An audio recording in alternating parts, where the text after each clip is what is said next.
नमस्कार दोस्तों, चलिए सुनते हैं आज की कहानी। जब रावण ने देखा कि हमारी पराजय निश्चित है, तो उसने 1000 अमर राक्षसों को बुलाकर रणभूमि में भेजने का आदेश दिया। ये राक्षस ऐसे थे जिनको काल भी नहीं खा सकता था। विभीषण के गुप्तचरों से समाचार मिलने पर प्रभु श्री राम को चिंता हुई कि हम लोग इनसे कब तक लड़ेंगे।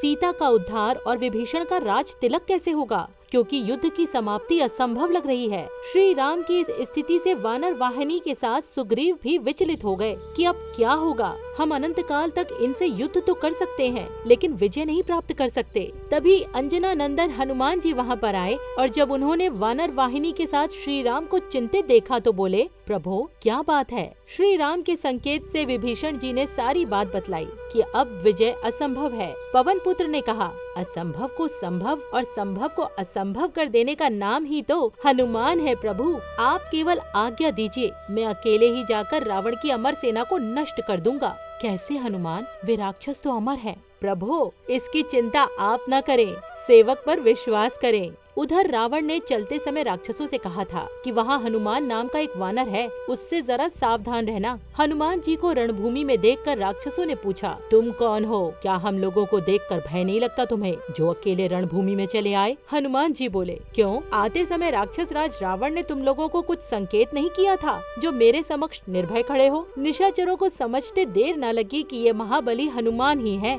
तो भी क्या, हम अमर हैं, हमारा ये क्या बिगाड़ लेंगे। भयंकर युद्ध आरंभ हुआ। पवन पुत्र की मार से राक्षस रणभूमि में ढेर होने लगे। चौथाई सेना बची थी कि पीछे से आवाज आई, हनुमान हम लोग अमर हैं, हमें जीतना असंभव है, अतः अपने स्वामी के साथ लंका से लौट जाओ। आंजनेय ने कहा, लौटूंगा अवश्य, पर तुम्हारे कहने से नहीं, अपितु अपनी इच्छा से। हाँ, तुम सब मिलकर आक्रमण करो और फिर मेरा बल देखो और रावण को जाकर बताना।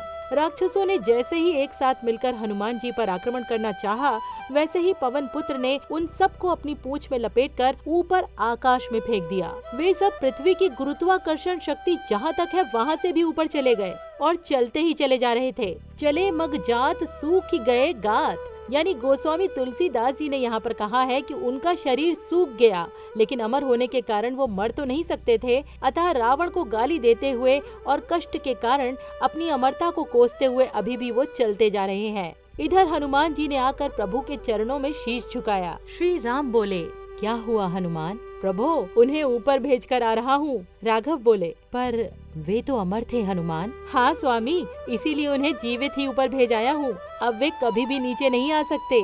रावण को अब आप शीघ्र ऊपर भेजने की कृपा करें, जिससे माता जानकी का आपसे मिलन और महाराज विभीषण का राज्याभिषेक हो सके। पवन पुत्र को प्रभु ने उठाकर गले से लगा लिया।